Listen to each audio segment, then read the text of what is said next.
Hello there. I'm Abimbola Islamia Rita Abayomi, Queen AIRA for short, and I am the 13th Nigerian Queen. I would like to welcome you to another episode of my advocacy talks, where I talk about my advocacy and, just point out various things about it that I feel you should know as an individual that may in some way help you become a better member of your society. If you got my last video, I spoke about what my advocacy is, which is basically inclusion. Inclusion in a society like ours, which could help foster peace and unity. So in my last video, I mentioned something about impacting value, letting people know that they are valuable, that it's like a question, can you actually impact value. Value is meant to come from within. People are meant to accept that they're valuable. It's not something people give people. But the truth is, you have to be able to do that.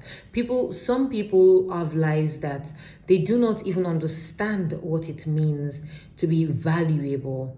They know they're humans, they know they are alive, right? But they don't understand that value. They don't understand that they have to give value. They don't understand that they themselves, just by being, they are valuable. So it's quite important that we origin value in individuals, understanding that they are all human beings and making them also understand that.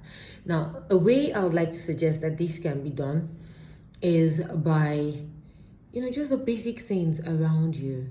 Are you going about your daily business and you find yourself in a situation whereby you observe and you see someone being taken advantage of, maybe because of who they are, what they do, or where they are at that particular point in time, and you don't just voice out to assist in ensuring that that person,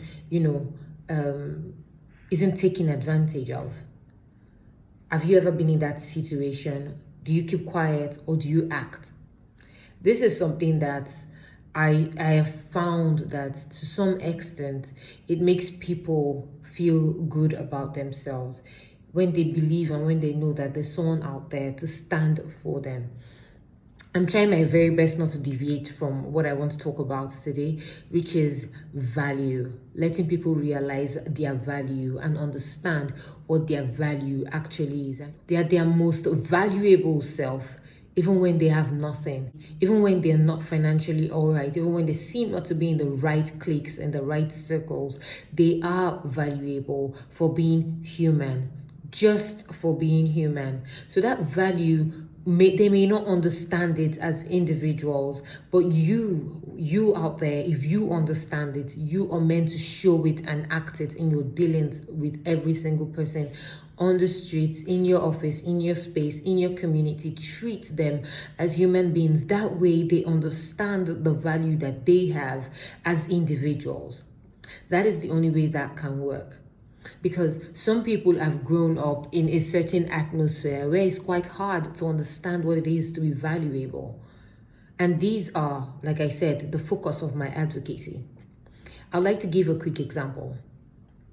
You're on the streets and you see, for example, you see a bus conductor and one of the gentlemen I use gentlemen loosely here, in green and white, and you see them vandalizing the car or the public transportation of, the person that is, driving, the conductor or the driver. Maybe they're trying to break a mirror or they're trying to pull out a seat or something. It's either if you're in the bus or you're just by the wayside and you're witnessing this, what do you do? If you know better, what are you going to do? Are you going to just keep quiet and let it happen and say that's how it happens? Or are you going to try to make them see the error of their ways? Now, I'm using this example because it's quite tricky, Out there is a very, very volatile environment. But the truth is, after you're done, trying to keep your personal space safe, you're definitely going to end up out there one day. So the humans you meet out there need to be on par with understanding their humanity. If not, you're still putting yourself in danger. So if you're in that kind of situation or you witness that kind of situation, what do you do? What do you do as a person? Do you just keep quiet and let it go? Do you just say, oh, please, it's all about 50 naira or 100 naira? Why don't they just give it to them and let the entire case die down? Or do you tell them that, there are better ways to go about this?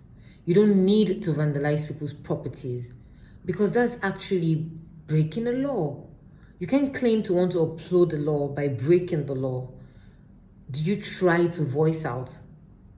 Or you just say, let it be? Now, this example is very wide and very, how do I put it? It's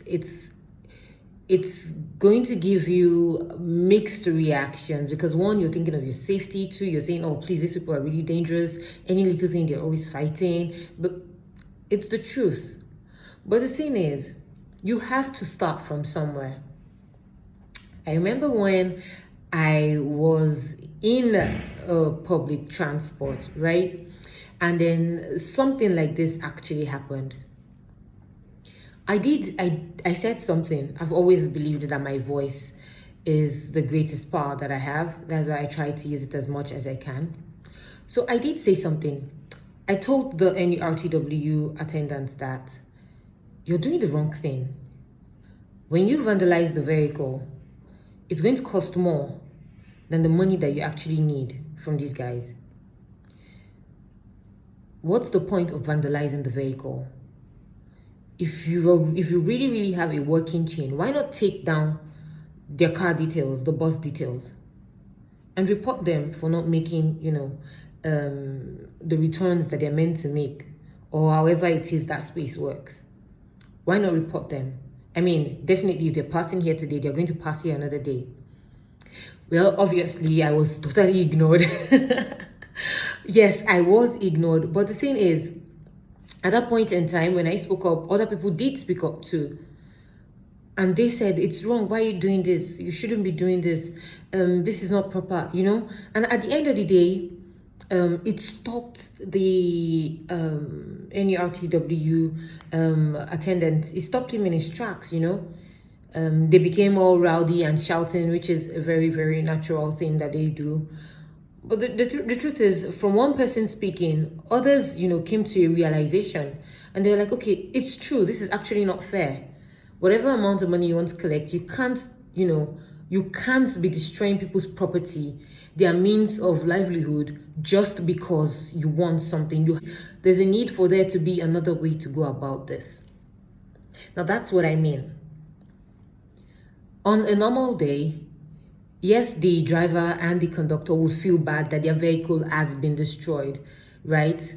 But they would not understand it from the point of it being their right to say no. They will not understand it from the point of, you shouldn't be destroying my vehicle. This is my vehicle. You're vandalizing my vehicle. You shouldn't be doing that. They will not understand it from the point of, this is wrong. They will not understand it from the point of, they have a right to speak up and say no to this sort of behavior, irrespective of what's going on. On their own part, they have a commitment to always make certain payments to these people. Like I said, the dynamics of that space is not very, very clear because it's filled with, a lot of different people and, there's a way they work in their communication system right there. But the truth is, you can't want to do the right thing by doing the wrong thing.